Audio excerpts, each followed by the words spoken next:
వాళ్ళందరూ తెలియజేస్తున్నాం. ఓకే, రాజశేఖర్ గారు ఇప్పుడు స్పందించండి. మీరు ఎందుకు మీరు చిచ్చులు పెడుతున్నారట, మధ్యలో దూరుతున్నారట, మీ వల్ల ఇదంతా రాద్ధాంతం అయిందట, మీరే సోషల్ మీడియాలో పోస్టులు పెట్టిస్తున్నారట, దీపక్ రెడ్డి గారిని కూడా ఆ రకంగానే చేశారట. Sir good evening sir Varma గారు, ప్యానల్ ఉన్నటువంటి పెద్దలందరూ కూడా ముందుగా నమస్కారం. నమస్తే.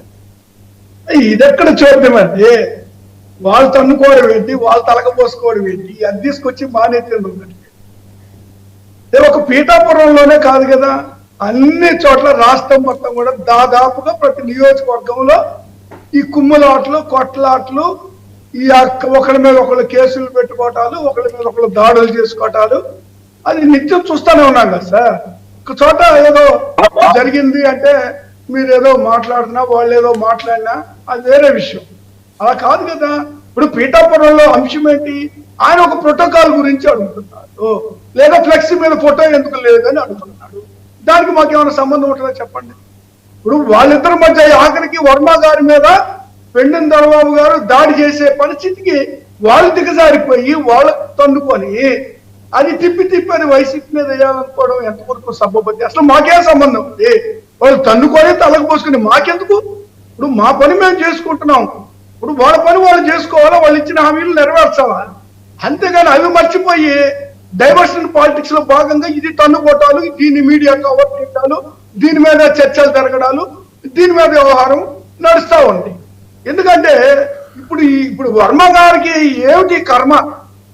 వర్మ గారికి ఈ రోజు కాదు కదా, వర్మ గారికి ఎప్పుడైతే ఆ నియోజకవర్గానికి పవన్ కళ్యాణ్ వెళ్ళారో, పవన్ కళ్యాణ్ గారు వెళ్ళిన దగ్గర నుంచి వర్మ గారి పరిస్థితి రోజు రోజు దిగజారిపోతుంది అనేటువంటి వాస్తవం. అనేక సందర్భాల్లో ఆయనకి ప్రోటోకాల్ అనేది ఇవ్వలేదు, గౌరవించలేదని ఆయన ఎన్నో సార్లు మరి బయటకు వచ్చి మీడియాతో మాట్లాడడం జరిగింది. అందులో భాగంగా ఈ రోజు కూడా నిన్న మాట్లాడడం జరిగింది. మాట్లాడడం కాకుండా ఆయన మీద దాడి చేయడం కూడా జరిగింది. స్వయంగా అక్కడ జనసేన మీటింగ్ జరిగింది, ఏది ఆవిర్భావ దినోత్సవం జరిగితే స్వయంగా మరి నాగబాబు గారే మేము ఎవరో సపోర్ట్ చేస్తే గెలిచామని చాలా మంది చెప్పుకుంటున్నారు. మాకు ఎవరు సపోర్ట్ అవసరం లేదు, మేము ఎవరు సపోర్ట్ తో గెలవలేదు, మేము మా అంతటా మేమే గెలిచాము, జనసేన ఒంటరిగా గెలిచింది, మాకు ఎవరు సపోర్ట్ తో గెలవలేదు మేము అని మాట్లాడారు. దానికి ముందు ఎన్నికల సమయంలో ఇదే పవన్ కళ్యాణ్ గారు వర్మ గారిని వేదిక మీదకి తీసుకొచ్చి నా గెలుపు మీ చేతుల్లో పెడుతున్నానని ఆయన బదులాడటం జరిగింది. మరి ఇన్ని అంశాల్లో వర్మ గారు మరి వర్మ గారికి సరైన అవకాశం ఒకే ఒక ప్రశ్న అడగాలనుకుంటున్నానండి. ఒకే ఒక ప్రశ్న అడగాలనుకుంటున్నాను, వారిని చెప్పమనండి. పెండెం దొరబాబు అనే మనిషి ఇప్పుడు ఆయన ఎవరు వాడినారో ఆయన ఎమ్మెల్యే ఏ పార్టీ తరఫున అయ్యి ఉండేడండి? అదొక్కటి ప్రజలకి మీ నోటితో మీరే చెప్పండి, నేనేమన్నా. ఇప్పుడు పెండెం దొరబాబుకి ప్రాధాన్యత ఇచ్చారా, వర్మ గారికి ప్రాధాన్యత ఇవ్వలేదా, ఆయన ఏ పార్టీ నుంచి ఎమ్మెల్యే అయినాడండి ఒకసారి చెప్తారా? మధ్యలో మాట్లాడతాండి ఎవరు కాదండి, ఆయన ఏ పార్టీ నుంచి ఎమ్మెల్యే అయి ఉండేది ఇంతకు ముందు? అంటే ఆయన ఉద్దేశం ఏంటంటే ఆయన ఉద్దేశం ఏంటంటే 2019 నుంచి 24 వరకు మీ పార్టీ నుంచే కదా ఆయన ఎమ్మెల్యే కింద దేనికి అక్కడ ఉన్నారు అన్నది. ఓకే సార్, ఇప్పుడు మా పార్టీలో ఎమ్మెల్యేలంతా కూడా మా పార్టీలో మంత్రులు చేసినప్పుడు ఈ రోజు అక్కడికి వెళ్ళి ఎమ్మెల్యేలు అయ్యారు, మంత్రులు అయ్యారు, ఎంపీలు అయ్యారు.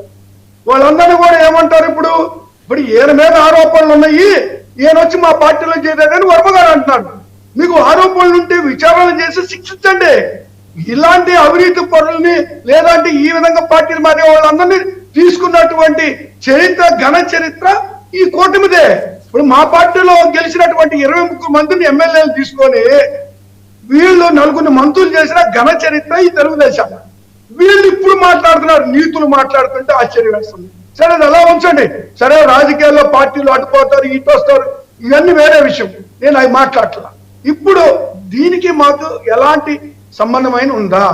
పవన్ కళ్యాణ్ గారు చాలా స్పష్టంగా అసెంబ్లీలోనే తెలుగుదేశం పార్టీ చంద్రబాబు నాయుడు గారు 15 సంవత్సరాలు ఇంకా ముఖ్యమంత్రి ఉంటారు, మా మద్దతు ఆయనకే ఉంటది అని చెప్పడమే కాకుండా 14 నుంచి 19 దాకా అదే పార్టీకి సపోర్ట్ చేసి ఆయన ముఖ్యమంత్రిని చేసి మళ్ళీ ఇప్పుడు 24లో గెలిచి ఇప్పుడు మళ్ళీ 29 దాకా కూడా ఆయన ముఖ్యమంత్రి, మళ్ళీ 15 ఏళ్ళు, దాదాపు 20 ఏళ్ళు చంద్రబాబు నాయుడు గారు ముఖ్యమంత్రి కావాలా, జనసేన కార్యకర్తలు కూడా తెలుగుదేశం పార్టీకి చంద్రబాబు నాయుడు గారికి ఊడిగం చేయాలా, బానిసల్లాగా బతకాలా అని ఆయన ఒక శాసనం రాశాడు.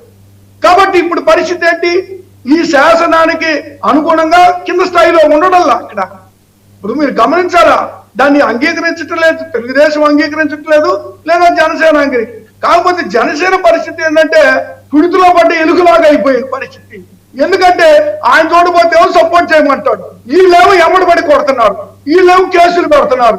మరి వీళ్ళతో తన్నులు తినాలా, లేకపోతే పవన్ కళ్యాణ్ గారి మాట నిలబెట్టుకోవాలా, లేదా ఇంకా 15 సంవత్సరాలు ఎవడైనా అండి ఒక పార్టీ పెట్టినటువంటి అధినేత ముఖ్యమంత్రి కావాలని కోరుకుంటారు. ఆయన కూడా కావాలని కోరుకున్నాడు. ముందు రోజులంతా నన్ను ముఖ్యమంత్రి చేయండి అన్నాడు మొన్నటి దాకా. తర్వాత ఏమైంది? ఇప్పుడు 15 ఏళ్ళు ఆయనే అంటున్నాడు. అంటే ఆయన అసక్తతని, చేతకానితనాన్ని ఆయన స్పష్టంగా అసెంబ్లీలో ప్రకటించారు. కాబట్టి ఇప్పుడు జనసేన కార్యకర్తల పరిస్థితి ఎలా ఉంటుందండి? దౌర్భాగ్యంగా ఉంటది అనేది ఇంకా రాబోయే రోజుల్లో